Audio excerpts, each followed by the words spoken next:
Pag sinearch mo kung ano ang pinaka mahirap na maging successful na business at yung pinaka mabilis yung pagkalugi.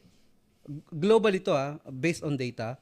Sa business ko, ayoko magtayo ng isa pang ganitong klaseng business kasi ang hirap eh, 'di ba? So hindi dahil sa kontento ako, pero natatakot din ako na baka dalawa yung maging alanganin. Mm. So nag-venture ako sa business na wala nang cost. Wala talagang perfect formula sa pagnegosyo eh. Ah. May mga bagong negosyo na tumatagal at pumapatok. Merong mga lumang negosyo na stable lang pero hindi sila nag-grow dahil wala silang pakialam sa growth. They just basically steady.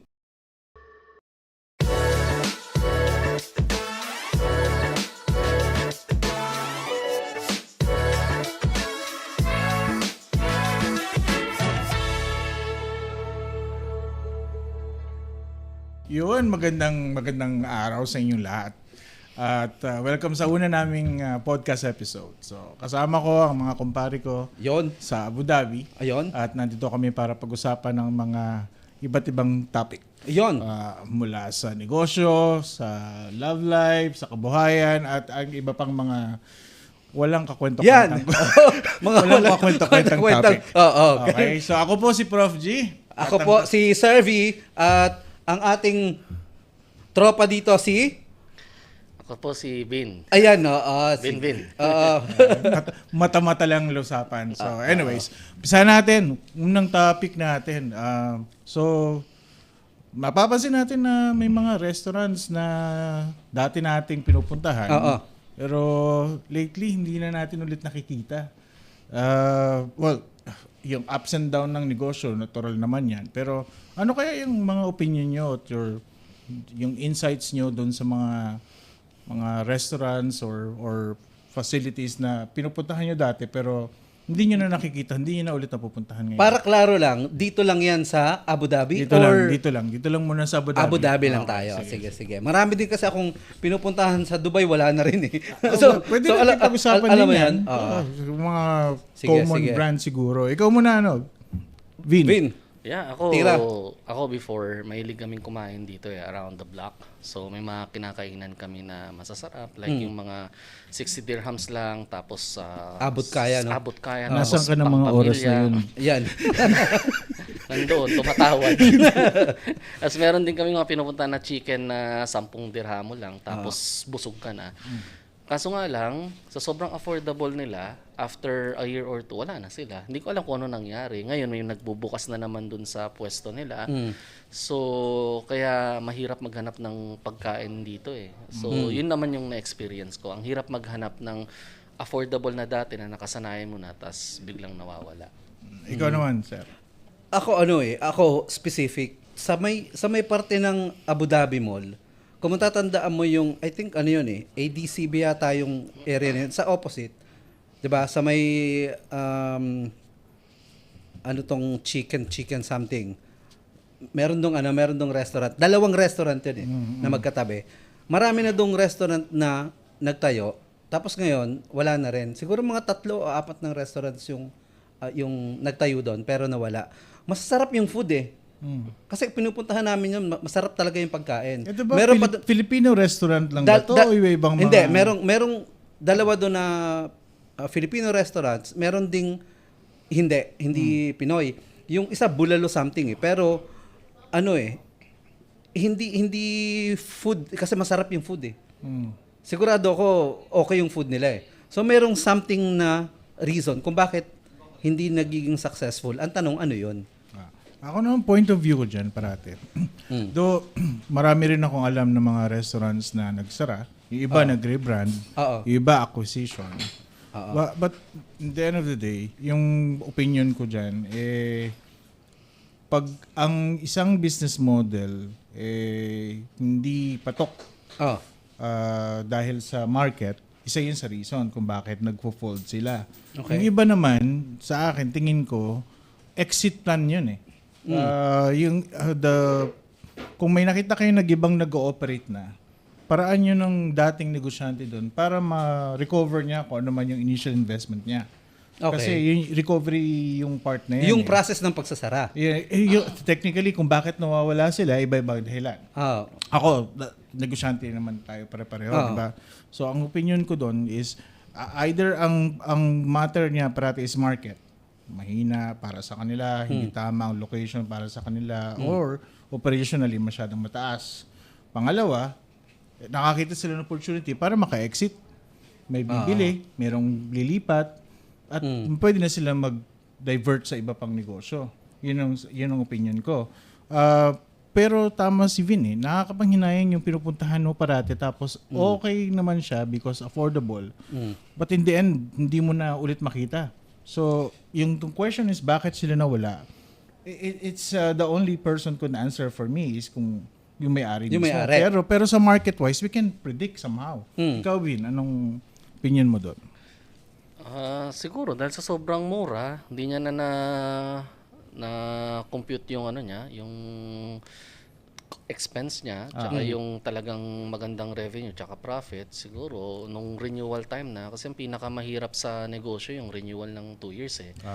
Kasi re-renew mo lahat yan, lahat ng staff, lahat ng ano. So kung wala kang naipon, yun yung sinasabi na natin na exit. Hanap ka ng buyer. Kung hindi, isara mo, yun na yun, that's your run. pero at ano yung medyo sa akin parang ang medyo nagtataka ako is pag sinearch mo kung ano ang pinaka mahirap na maging successful na business at yung pinaka mabilis yung pagkalugi. Global ito based on data. Number 1 is restaurant eh. Pero bakit maraming nagtatayo ng ganong negosyo? Is it kulang sa research or kasi kung based on data hindi ka magtatayo ng ganong negosyo eh. So anong tingin nyo? Anong opinion nyo doon? Ako, una, Passion? kung bakit sila nagde-decide doon, food kasi staple pa rin na negosyo. Ibig sabihin, no matter what happened, kakain ng tao. Correct. Okay? No, basic necessity. Number 1 yun sa priority mo ng budget eh. Yeah. Is to feed yourself.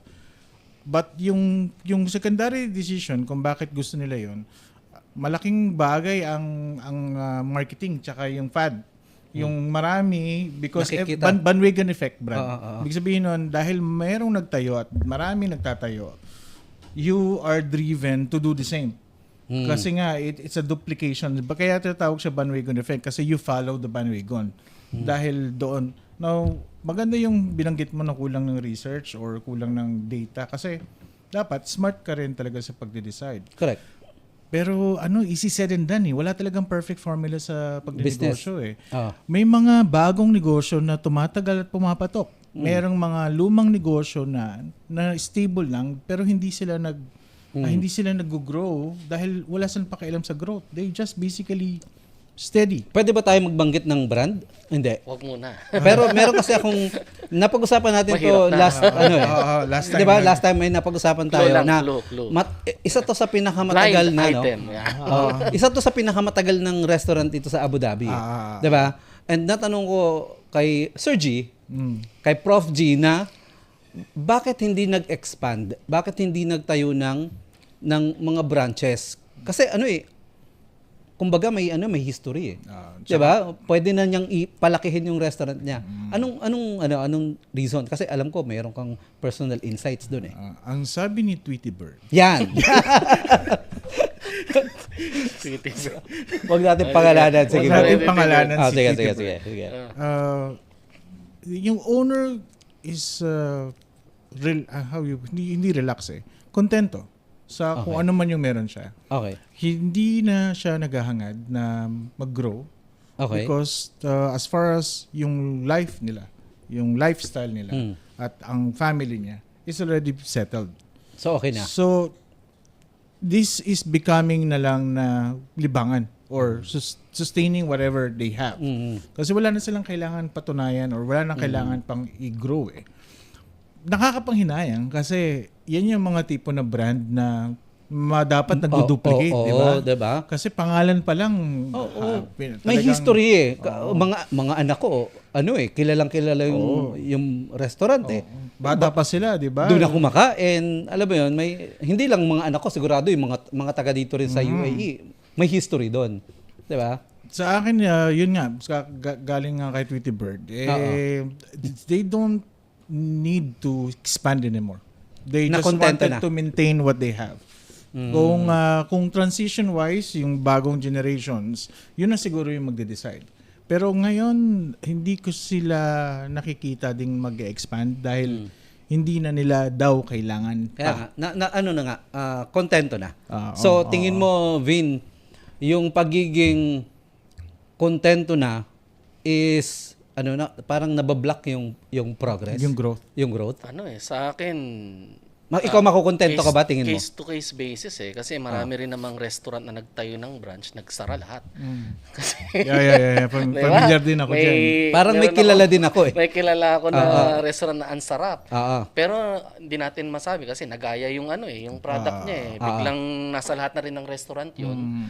So, yun naman din yung sa akin. So, like for example, sa business ko, ayoko magtayo ng isa pang ganitong klaseng business kasi ang hirap eh, 'di ba? So hindi dahil sa kontento ako, pero natatakot din ako na baka dalawa yung alam mo na, dalawa yung maging alanganin.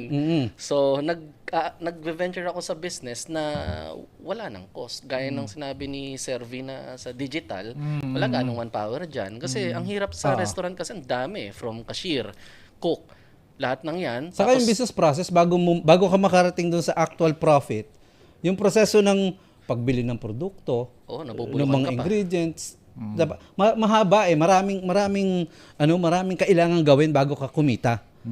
'Di ba? So yun yung pinakamalaking reason kung bakit sa mataas yung reason kung bakit nalulugi. Ang average lifespan dapat ng isang small entrepreneur company, at least 3 years.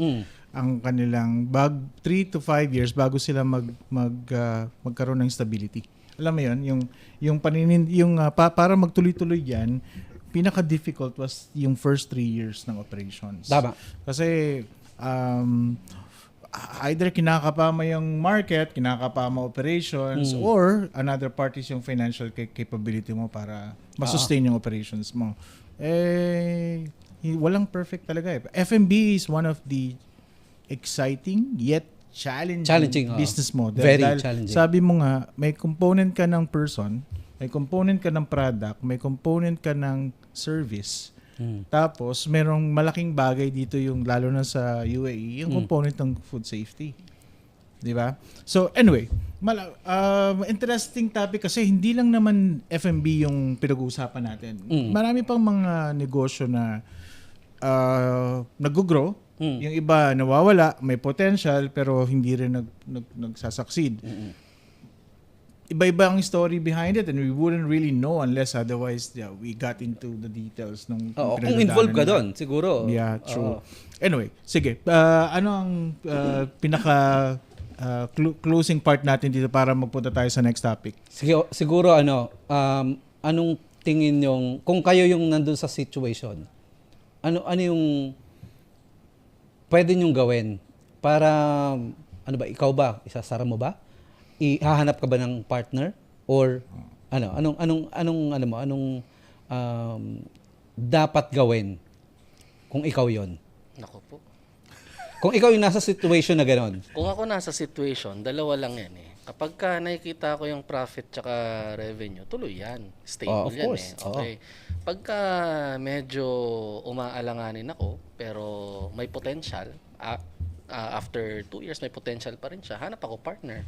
Diba? Pwede. Para mag-grow. Cash infusion. Oo, pero pag nakita ko na 6 months, wala talaga at wala talagang pupuntahan at magli-lead lang yan sa problema kasi dami niya, magre-reklamo na yan after ilang months ng salary nila na delayed, tapos renewal ng exit plan na. Ganun lang yun. So 6 months sa'yo, enough na yun. Actually, hindi nga 6 months. Malalaman mo naman agad yan kung Kung kikita yan ilang linggo pa lang, makita mo yung mga tao mo. Nasa ano rin kasi yan nasa employee mo rin yan Pag meron tayong natawag na moral. Pag hindi mo na ibibigay hindi naman nila maintindihan na nalulugi yung negosyo Ang sa kanila, makuha nila yung sahod and that's it. Pero kung affected na lahat ng moral, tapos ganyan pa, di tatlo lang yan. Ituloy, hanap ng partner, or isara. totally isara. Yun naman ang sa akin. At least, you need to make one decision. Yun lang naman. Kayo, sir? Ako, pangatlong beses ko na babanggit, wala talagang perfect formula Kasi malaking factor na dapat from the time na numpisahan yan, alam mo kung sinong kliyente mo. Ang nakikita kong problem sa mindset ng mga negosyante, copycat. Oo. Walang product differentiations. Tapos at the same time, yung research or yung study, kung whether kikita ba sila o hindi. Kasi may pera initially, may pang-sustain initially, pero ang pinakamahirap hindi yung umpisa. Ang pinakamahirap yung Hindi kung na gaano plano. katatagal Oo. Hanggang saan yung kaya Correct. mo para mag-operate Totoo.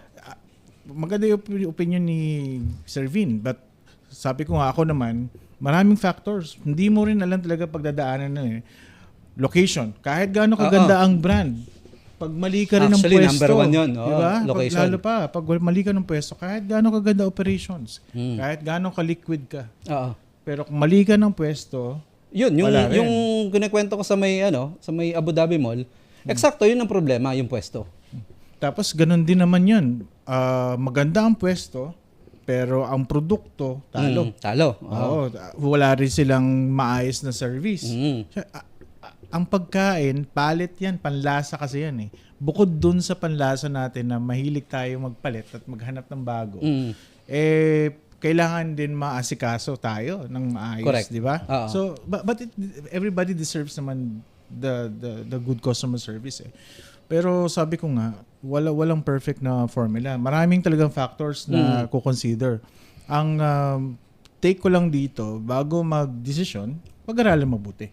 Sakto. Talagang pag-aralan Pag-aralan, mabuti.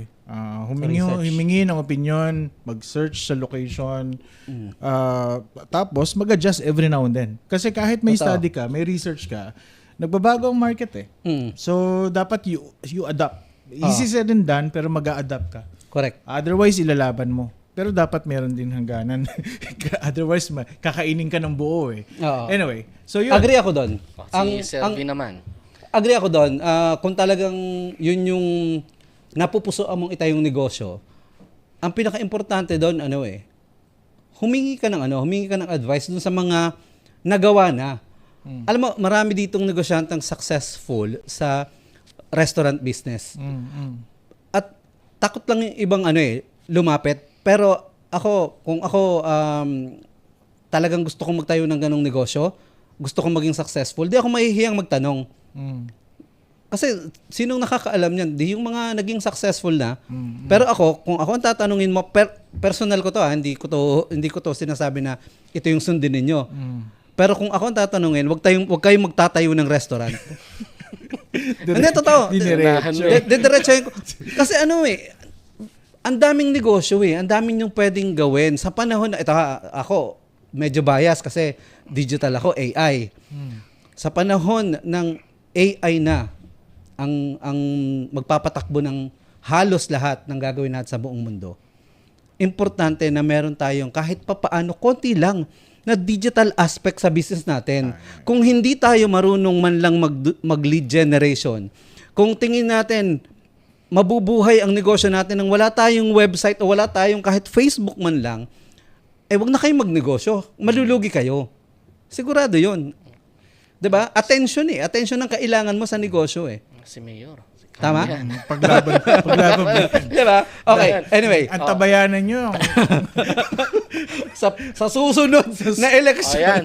So, tapos na ang topic natin. Sana Okay. Alright. So, sana may natutunan ng ating mga Nakikinig at nanonood. No? Kung meron mang nakikinig sa amin, sana may natutunan At kung kayo. may katanungan ka, sagutin mo na rin. Ayan. Sige, hanggang sa muli. Hanggang sa muli magkikita mga brother. Bye-bye. Bye-bye.